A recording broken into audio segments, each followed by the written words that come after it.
It is a fairly wonderful Wednesday morning when the weather is neither hot nor cold. It is just warm. Looking outside the studios of my window, I don't know, when I look outside the windows of this studio, I don't know where you are, what you see, but I see fairly a very lovely environment, though carry something, an umbrella, something to keep you warm.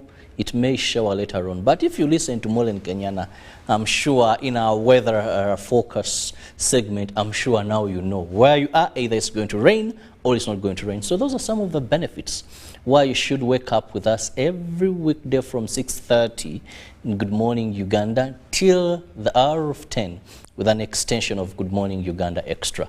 I'm Robert Chirabonyonyitono, and this is Good Morning Uganda Extra. Now this morning, we are going to be discussing something very important, and that is business. Economy. When I move around, I hear people, this economy. Now today we want to discuss business, and when we talk about business, we mean making money. It's all about investments and maximization of profits. Yes, it has other technicalities, ability to detect a venture that is worth investing in, because sometimes people make wrong choices and your money goes. But if we look at proper investment, right investment, then again we move to maximization of profits. How do you ensure that you make more profits but leave your clientele very happy and appreciating what you've given them? But I'm not a business expert. I have a business consultant with me in the studios, and that is Chris Rule, who is the CEO, Caplog Financial Consult. So when I talk about a consultant, I have a young lad here with me in studios who is an expert in this area, and he feels he should share knowledge with many Ugandans, and he has gone ahead also to organize something very interesting that will happen on the 10th. That is over actually this very month, which is going to be the mega business that is a boot camp. Now, what is going to be done here is what you're going to be discussing. But allow me to introduce to you, in case you didn't know him, Chris Dule. Good morning. Good morning, sir. How have you been, Chris? I've been okay. How have you been here? Been okay. 50-50? 50-50? It's such an honor to be here and to be invited to add a voice, especially in the area of business, to Ugandans. Share a few tips, develop this country together. Now let me begin with the economy. Your people are in business. We see inflation levels hitting high, the central bank increasing the BR. Then we also see we are just recovering from COVID-19. There came in Ebola. Some areas are under lockdown. When we put all this together, how easy is it for a business person to thrive amidst these stormy times? And now, if you look around, since we began this 21st century, we have been going through problems after problems. There has never been a period since 2000 when we have had a peaceful, let's say, if we could segment and say after every 5 years, we have not had a period where the business community has not had issues. It is crisis after crisis, crisis after crisis. Now, for a businessman or for a businesswoman, in order for you to thrive in these changing times, highly changing times, you need to cannibalize and have your business take on the situation the way it is. If you're in COVID, you needed now to change from customers visiting your stores to the business visiting the customers, because now times have changed. In early 2000 and then 2001 to 2015, we saw customers coming to visit us. Say you have a shop around Cham Towers, or you have a shop downtown. You could sit in, wait for the walk-ins, they come, make a purchase, and then they get off. But nowadays, you sit in your store, wait for customers to come, you won't see any. Because now people have realized, someone using their tabs, someone using their phones, they can at the comfort of their home, someone can make a purchase and then the goods are delivered. Even food right now, if I wanted maybe a certain restaurant A to bring me a cup of coffee here, within a blink of an eye, the cup is here. So I always encourage my fellow businessmen and women to always ensure that you change with times. You cannot sit here. Problems are never going to end. They're going to keep on coming day after the other day, and they are still coming. So we need to change and cannibalize. For those who were doing businesses that are not need-based, I mean those businesses where someone had a choice, someone can live without you, because there are certain businesses you cannot live without. Health, food, transport, and when I talk about transport, I mean border borders, taxis, fuel. Those ones are all, whether you like it or not, you're going to have to spend on them. So there are those businesses that people were doing. Basic sales you can't live without. You can't live without. And the only people actually who made money during those tough times that you've mentioned, COVID, and then Ebola, and then the other crisis, I think those are the people who had things that we couldn't avoid, whether someone was poor, whether someone was well off. So you needed to have them in order for you to have a life. Yes, so that's my take on that. Now, rightly said, we must change and adjust to the times. Many times when we move people in the business community, one of the things they will talk about is high taxes. And you find many look for all ways of evading tax because they know maybe this will be an increase to their profits. Today, when you go downtown, one of the things you'll find, most so SMEs, the medium and small and medium enterprises, that it is very hard for many of them to realize their first birthday. As many open up, many are closing. Most so these startup businesses. Why do we see this trend in Uganda continuously? A person takes on a shop today in Chikubo. When you pass over a time, you find that store is occupied. You may think they're the same business people. But one moves a year, things fail. Another comes and takes up. Of course, there are few that have been able to succeed over and over a time, even expand their stores. But this is a culture of our businesses. Where could the problem be? Now, I have been privileged to live in one of the most busiest places, that is Nasa Road. And I believe that's where we have had the small and medium enterprises actually starting up. This privilege that I've had in the past has actually taught me one of the most biggest lessons that I can expand on to Ugandans, which is most people actually come into business without any strategies. You can sample from your inner circles for those who actually own businesses, and you ask them, do you have an interest strategy? And if you have one, what is your growth strategy? 3, what is your exit strategy? They won't have. Many don't. With Ugandans, strategy is more into prayers and hoping that things will get better.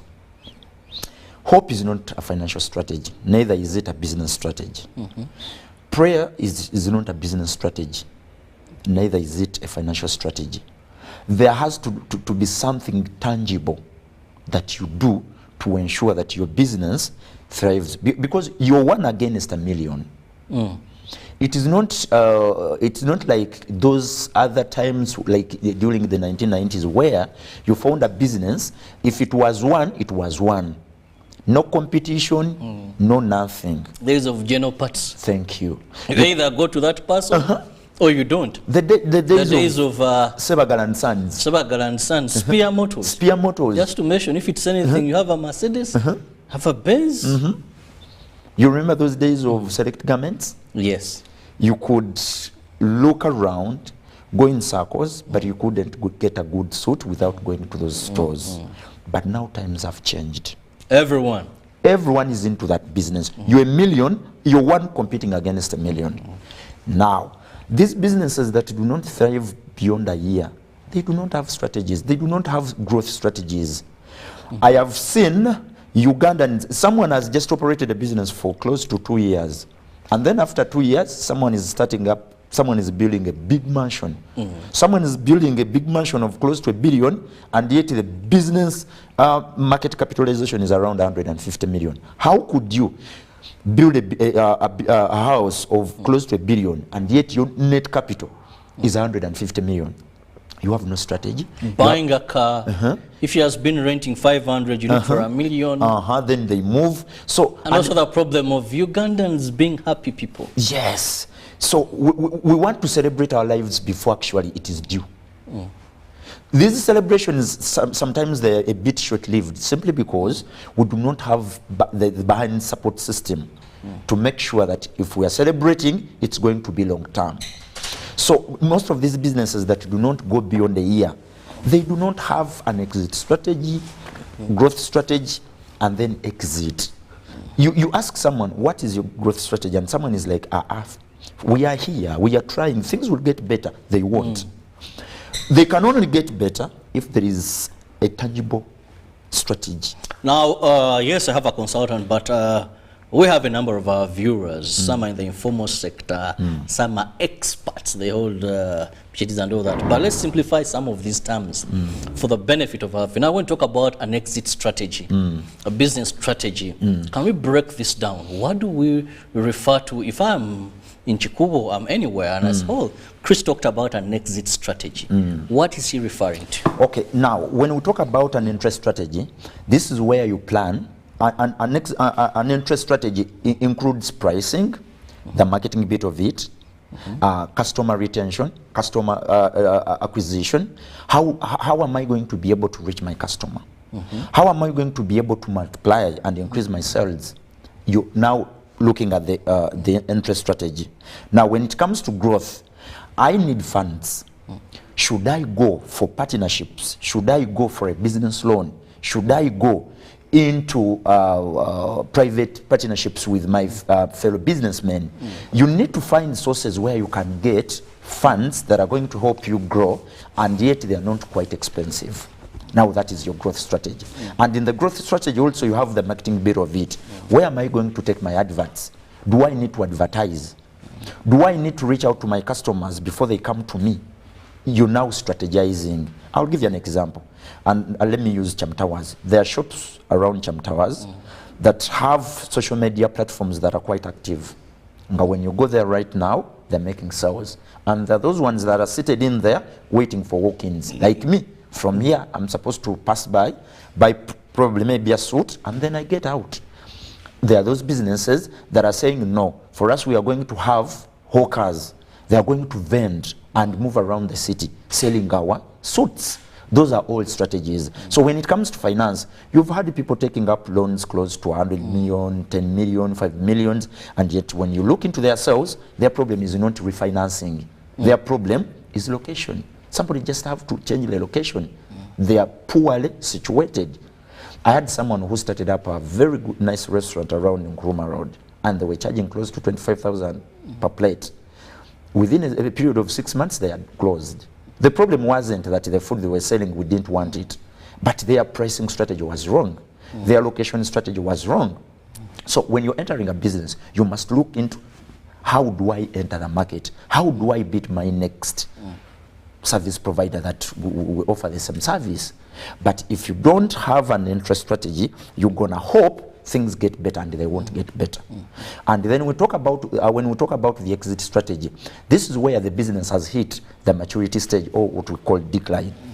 Now here, your customers are fully serviced. They do not expect anything new from you, and you're not making extra sales. All you can do is barely surviving. You're making sales to pay off your workers, you're clearing off the rent, you're able to pay your taxes, no one is chasing you, and you're not chasing any other person. How do you exit? Am I going to sell it off? Am I going to cannibalize and change items, products, or services? Am I going to probably maybe lease it out? Like I have seen quite a number of big businessmen leasing off their companies. Somebody says, give me 100 billions, and then I get out. And then some other person takes it over. So you need to understand, how do I get out of this? In most cases, whoever you're seeing complaining about this economy, they neither have any of those strategies that I've talked about. Entry, growth, and exit. They are just there hoping that things would get better. And unfortunately, sometimes they never get better. They never do. Because you've seen it. There are those who prayed that maybe after COVID, things will get better. And they have not.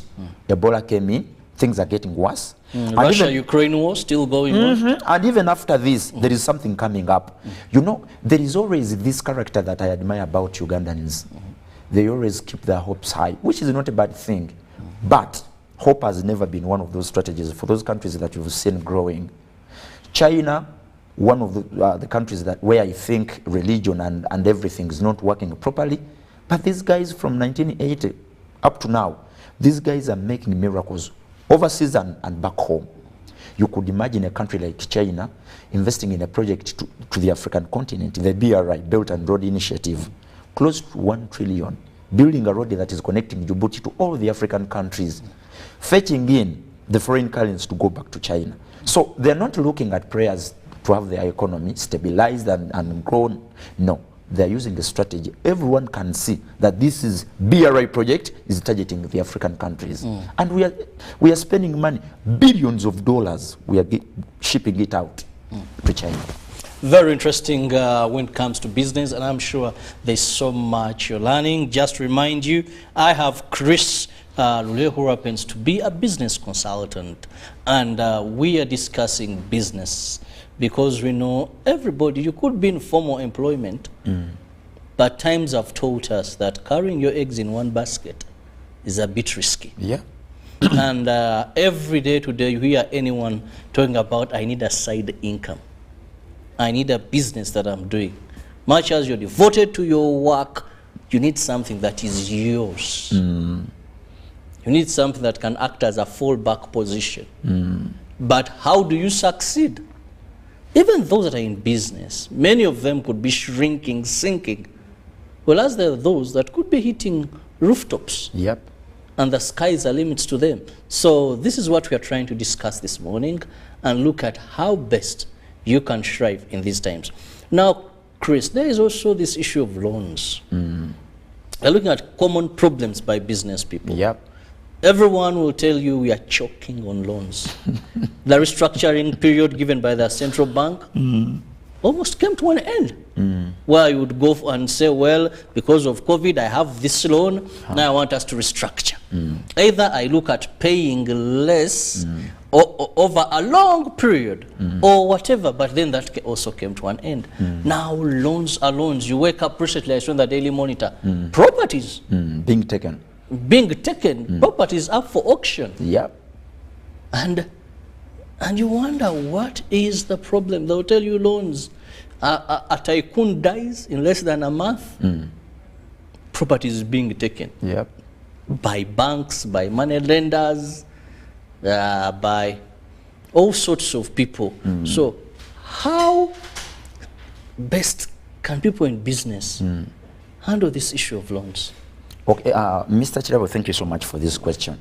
One of the most troubling things that I've faced as a consultant, I have equally been perturbed by the fact that many businesses are losing their grip on what they started simply because they took over loans they didn't know how to manage. In Uganda, it is a bit fun.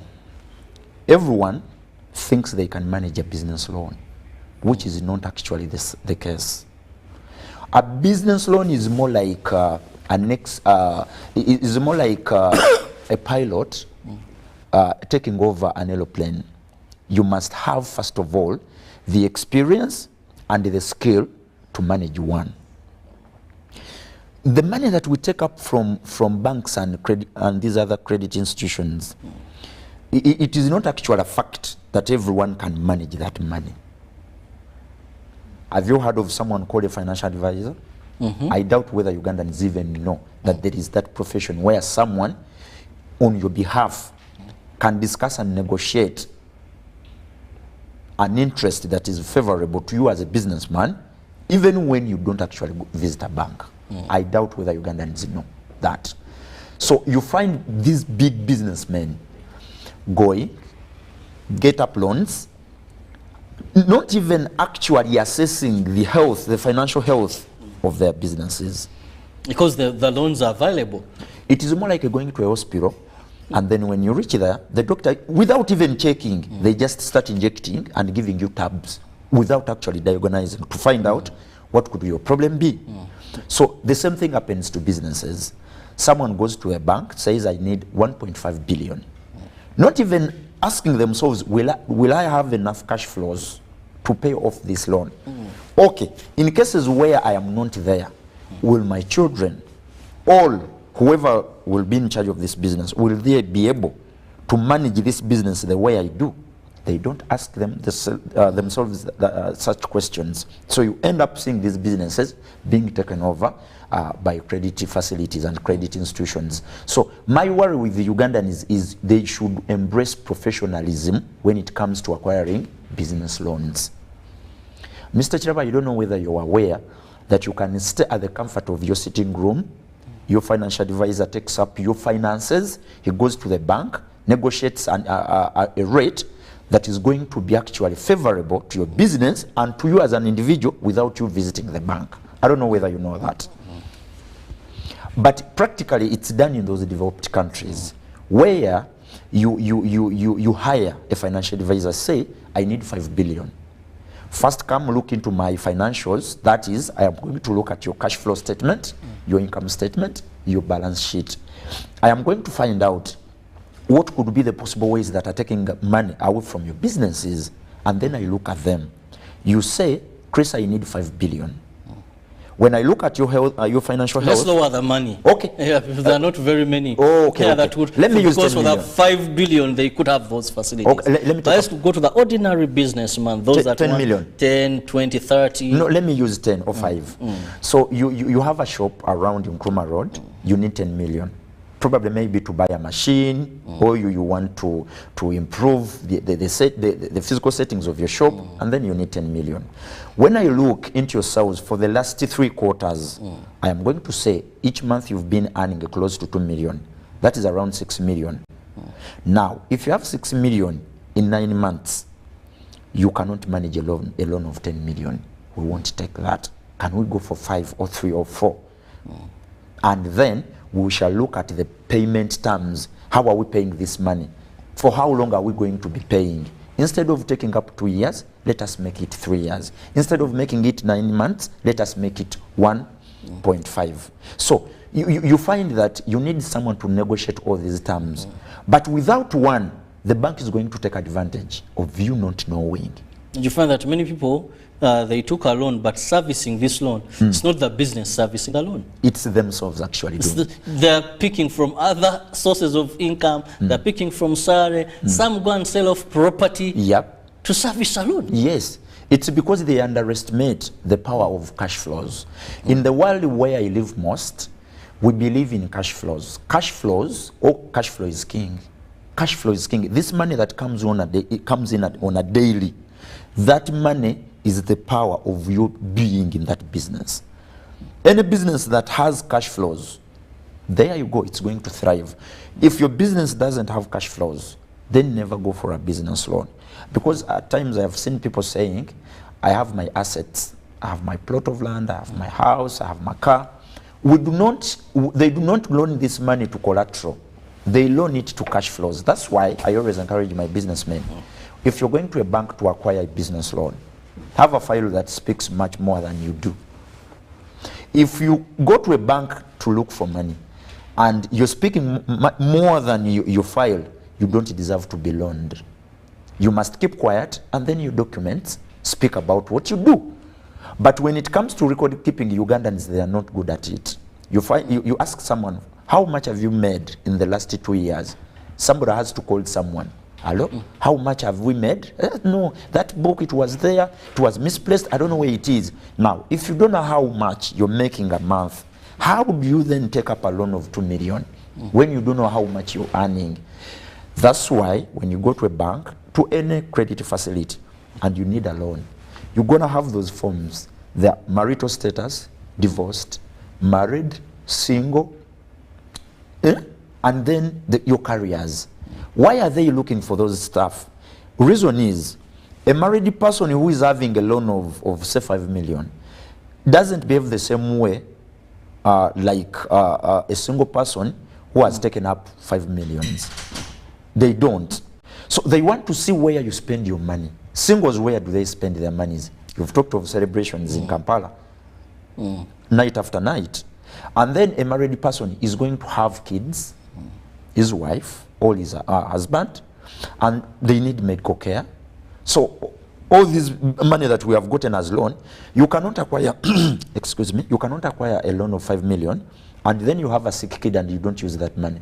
You really can't. Can you leave your son to go through those troubles without you choking on that money? Definitely you're going to chop it and clear off the health bill, and then you're like, okay, this business will bring in the money. 99 out of 100 for people who go for loans, they don't deserve to be loaned. I have sat somewhere and I have been visited severally. I have seen millions of people coming to me, Chris, I need this money. But when you look into their financial health, you're like, no, you don't need a loan. Maybe you need to change what you do. But even if you get a loan, I have one of my closest friends in early 2015. She was planning to set up one of the biggest cafes around Masanaf. And I was like, Aunt, you really can't do this. You want to take, you want to get a loan? It was about 10 million. She wanted to bring in new computers and then change the routers and then change the setup. I said, no, don't. In a period of about 1 to 2 years, internet cafes in town, they had been phased off and out. They had no business. Everyone could transact using their phones. Now, you took up a loan of 10 million. You invested in an internet cafe. In a period of about 1 year, it's off the market. Where are you going to get the money from?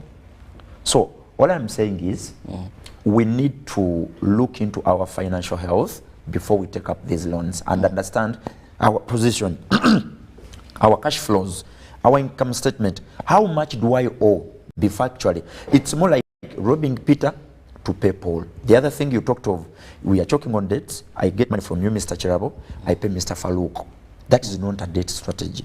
It isn't. Actually, many business, should I call them poor business managers, do that. Picks a loan from this bank, services the other, then it fails here. So when time comes, you hear this building has been taken, the other one has also been taken, the other has been taken, then it becomes a frustrated Ugandan. Others begin selling off their properties. Before the banks can, they begin selling off.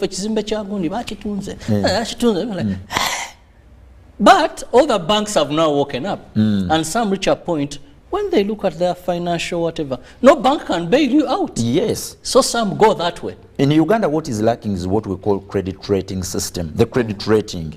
In Uganda, you find Mr. Cherabo can take up loans from different credit institutions without actually those institutions knowing that Mr. Cherabo is using their money. You can take up loan from me, and then from the other gentleman, and then from the other. So you take up loans from different people without actually those people knowing that you've borrowed money from them. At the end of the day, it is a very difficult time. Well, allow me go for a short commercial break. When I return, I and Chris will still be discussing more regarding business, but also more emphasis will be put on the coming mega business that is Bootcamp, that is going to be at Katikati, where many of the information, much of the information that you need to know how to thrive in this stormy sea, where we have the Ukraine war, where we have just recovering from COVID-19, where we have also high expectations in terms of taxation. How do you thrive? How do you survive? This is what is going to be discussed there, but we shall still be hinting on some of these. Let's return shortly.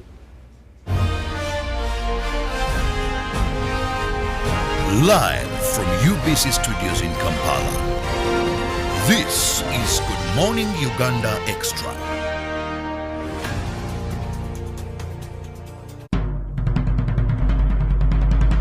The Ministry of Health informs the public that there are confirmed cases of Ebola in Uganda. We, however, urge the public not to panic as the situation is being managed. The The Ministry of Health further reminds the public to be on the lookout for any persons who may show signs and symptoms of Ebola. These include high body temperature, abdominal pains, diarrhea, vomiting, bleeding from the body openings such as the nose, eyes, and mouth. Please inform the nearest health worker immediately if you see anyone with these signs and symptoms. To prevent Ebola from spreading further, please take the following preventive measures: regular washing of hands with water and soap, avoid handshaking and hugging, avoiding any contact with any suspected Ebola patients. Any person who dies suddenly should not be buried but reported to the nearest health worker or LC1 immediately. For further information, please call the Ministry of Health toll-free number on 0800 100 066 or send a free SMS to your report on 8500. This message is from the Ministry of Health with support from UNICEF and World Health Organization.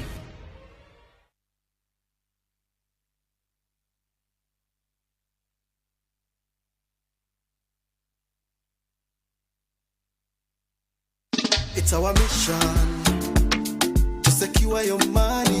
Protecting your money is as important as earning it. It is for this reason that the Deposit Protection Fund of Uganda, DPF, was established by the government of Uganda to provide deposit protection to customers of regulated financial institutions. In the unlikely event that your commercial bank, credit institution, or microfinance deposit-taking institution fails, the DPF will pay you up to 10 million Uganda shillings. Keep your personal information such as national identification number, mobile phone, or an alternative bank account updated with your banker. Terms and conditions apply. For more information, contact DPF at Aha Towers, Plot 7 Lodell Road, Kampala. Call 0312 206 400 or visit our website at www.dpf.or.ug.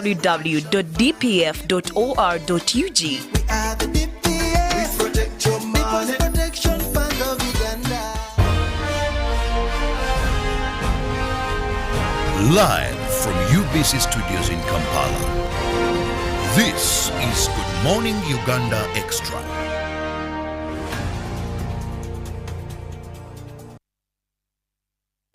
Welcome back from that short commercial break. Thank you very much for keeping it with us here on UBC TV. This is Good Morning Uganda Extra, an extension of Good Morning Uganda. Just a reminder, every weekday from 6:30 we are here to kickstart your morning with Good Morning Uganda. So make it a date with us. There is so much light moments, laughters, jokes here and there, but also very informative show it is, because we'll help you, we enable you to know what is happening locally and also internationally. But also have segments where we analyze so much that has been trending in the news. So make it a date with us. And remember, you can also follow us on our various social media platforms. Now, we're in Good Morning Uganda Extra, and I'm with a business consultant, that is Chris Lule, with whom we are discussing business strategies, how to ensure that you can keep up in the trying times. One wise man once told me that, Robert, what you're saying you've failed, someone is thanking God for that opened window. Saying ekikubo kiganye nkivuddemu. Ne waliwo agamba teyandeeta mu kikubo muno sirimu erabira.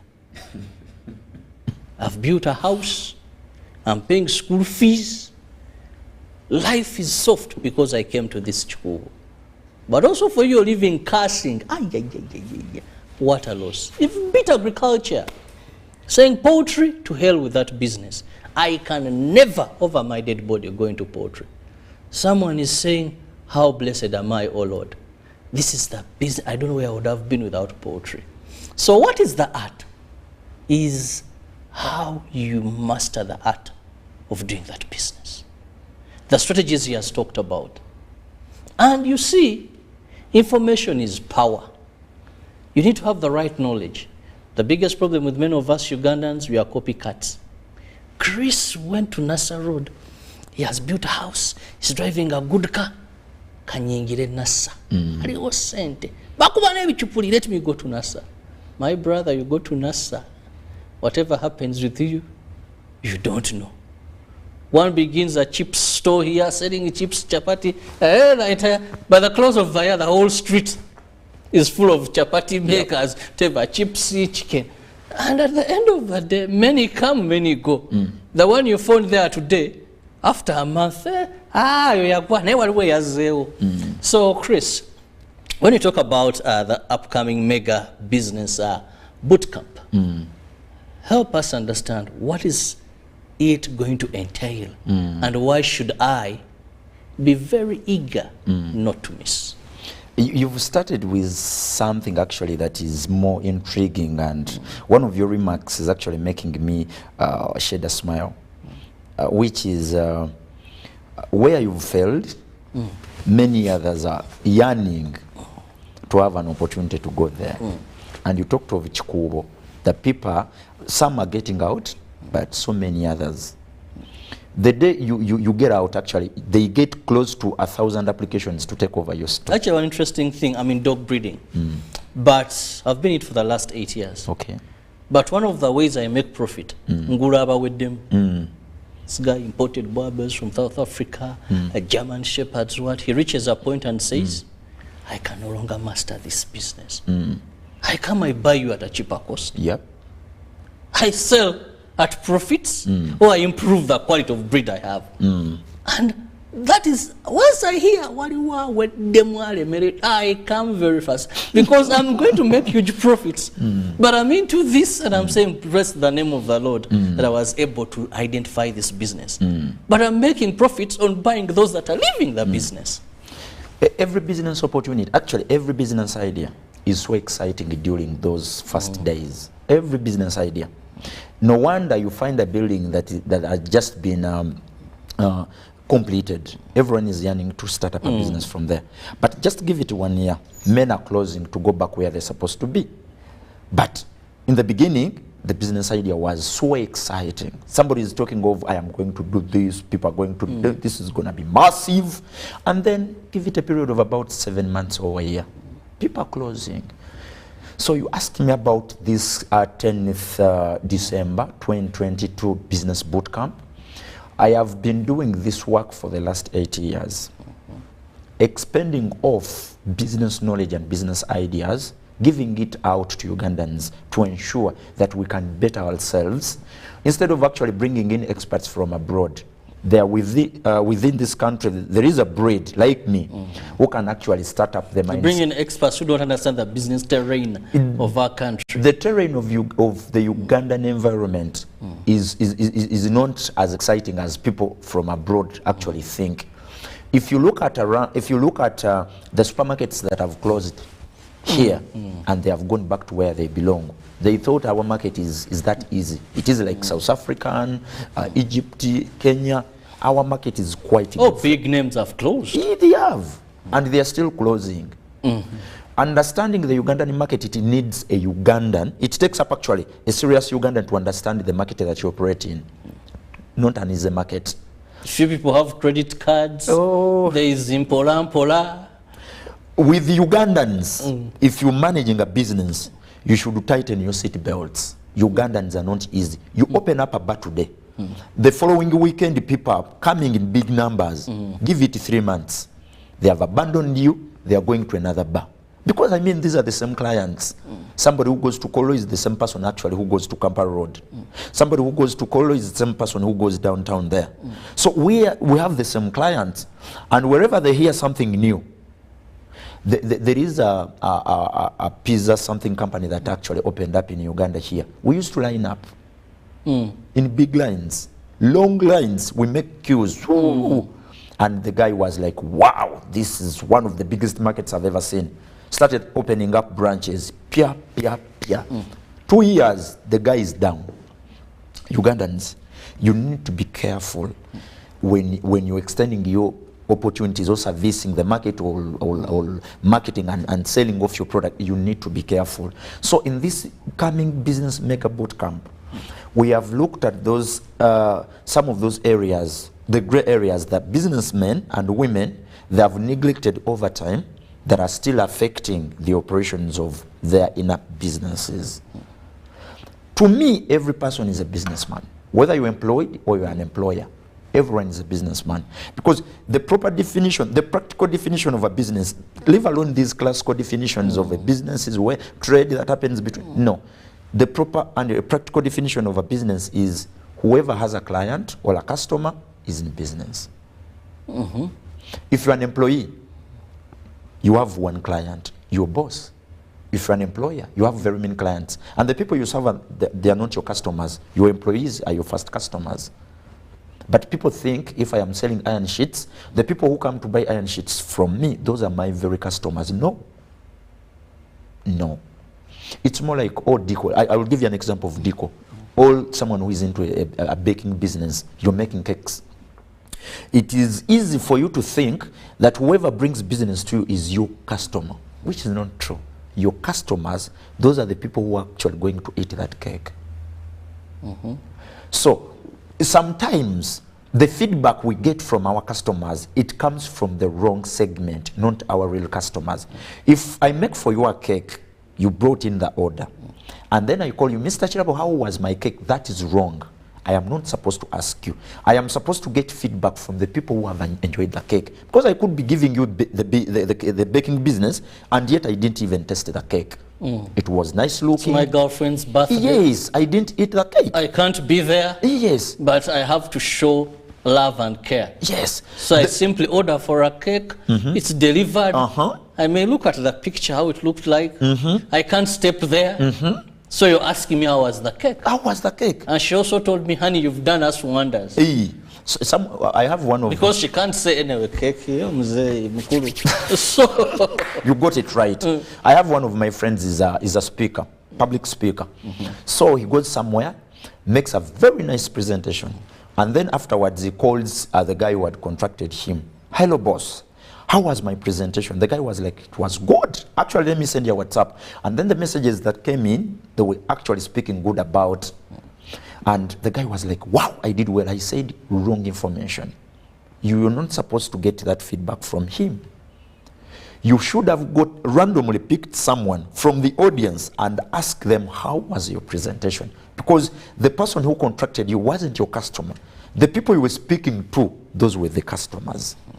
So those are the gray areas that people do not look at when they are into business. Now, I gathered different business managers, speakers, and those that have actually grown businesses right from scratch to those, you know, moments where somebody says, I have made it in life. Those are the people that I gathered. I have speakers like Margaret, she owns now Master Shipping Company. I have speakers like Haji Sechumwanyi Bakaruba. He's grown Bakaruba Property Services right from scratch, and the guy has grown this business, the real estate business, to owning several malls within Kampala. And the guy is having that skill that everyone needs to learn from. I have Eve Nangendo. She was the chief executive officer of Gatsby Uganda. That was a microfinance before, and now she's a consultant managing Still Credit and helping microfinance support center. She's been into this business for the last 20 years. So, and me myself, we among the many who want actually to come and shed more light about what is happening in our markets. It is very important before you make a sale to understand the market where you're selling your items. If you don't understand, you talked of dogs. But do you know that Ugandans don't understand that it's among those industries because you're into security. And security in Uganda is among those emerging sectors where you need to invest in money and you make money. There's a middle class that is coming up. Yes. A person builds a house, they need a fence, and they know what they have acquired. Someone is looking for it. Definitely, uncorruptible guard is a necessity. Yes. And once trained, anti-poison, aggression, you rest assured. Rest assured, and your security is well taken care of. But many Ugandans don't even understand. How do you convince a Ugandan that you make money off dogs? How? Because we are seeing stray dogs around Kampala. They keep on getting knocked off every other day. But if you convince a Ugandan that I can make money out of this business, they are like, you're mad. Tell them I can spend 24 million to import a dog. I remember I bought mine. I have two, but I bought each 1.5. Yes. And I have been with these dogs for the last 5 years. So it's not an industry where that you've just talked of and I'm like, I didn't know what is happening. Actually, I know what is happening. You should be one of the people to come and give us a lecture of how someone can, personally I believe this. Sharing knowledge is growing. The moment you keep what you know to yourself, you're going down with it. Knowledge, it is supposed to, the moment you share it, you need it more than those people that you've given it to. So one thing, we know it's on the 10th of this very month. Yeah. Katikati is the venue. So who are invited? Is it a free of charge? How do we register? Because when it comes to anything regarding business, Chris, over time I've come to understand that knowledge is power. And I've come to understand that no one is a master of everything. No. You may think you're successful, but where there is knowledge, you get something additional. Today, one of the things I've learned is not everyone qualifies for a loan. And you know how it's very interesting. You're moving around, you're driving in traffic jam, you're anywhere. There's this quick loans, to go alone, better. And foolishly, I'm sorry to use that word, you're enticed. For you qualify, for you qualify. Most of those loans where I don't have serious collateral. You qualify, you qualify. A new contract, rush and get a loan. Get a loan, you have a contract, 3 years assured. So I've just woken up and I'm like, for sure? Well, as we wind up. You've talked of, I call up all Ugandans. Since we have understood that everyone is in business and everyone is supposed to behave like a business profession. If you're servicing one customer, you're supposed to behave like you're into business. You're supposed to behave like a business profession. Now, entrance is 50,000 from 9 a.m. to 5 p.m. And within this period, we are going to be able to discuss issues to do with idea inception. That time when you have an idea and you think like, oh, how do I convert this idea into monetary units? We have someone who is going to speak about it. How do I have my idea, convert it, and then it is monetized and I'm able to sell it? And then we're going to look at the available business growth. I always call upon Ugandans. I have been watching UBC since it is our national telecast. You ask, why don't people bring their adverts and they advertise? We don't buy from you because we don't know you. People buy from three people. We buy from three people: those we know, those we like, and those we trust. No wonder people keep on saying, Banobe work contracts. Yes, because you can never give a contract to someone who is going to bring high blood pressure to you. Can you give out a contract of breeding and making sure that you have nice breeds of dogs to someone you barely know? They may crossbreed and I lose my market. You really can't. You must look out for those people you like, you know them, and you trust. Now, that's where the challenge is. So, in this mega boot camp, we're going to have to look at all this. Why do some people get businesses and why do others don't? Why most businesses actually service the markets for quite a long time and why others service for 1 year, several months, and they're out? And then we are going to look at the intricacies of acquiring a business loan and a personal loan. What should we look at? Do you need a financial advisor? Do you need someone to look into your financial health before you take up one? Those guys you've spoken about, they move around with the posters, small posters. And the moment, every chance they get when your window is down, they throw a paper in your car. And then after reading the paper, you're like, oh, I can get my 2 million somewhere. Then you go get one. Before you know it, the guys are running after your car. And they are taking it away. Because you took up this loan without having someone to look into your financials to understand what is the power. You've talked of the power of knowledge. My take on this is knowledge is not power, but organized knowledge. So yes, all we are going to do at this mega business bootcamp is to provide organized knowledge. Which is this Saturday. Which is this very Saturday, a day after this Friday, we're going to be there. Every Ugandan here and abroad, we are both online, and you can be online or you come and attend physically. Well, Chris, I want to thank you so much. I've enjoyed myself during this show, learning, and I hope you'll be there Saturday at the mega business that is bootcamp. For now, I'll let Chris go, and I'll return later, still with matters of money. We'll return shortly.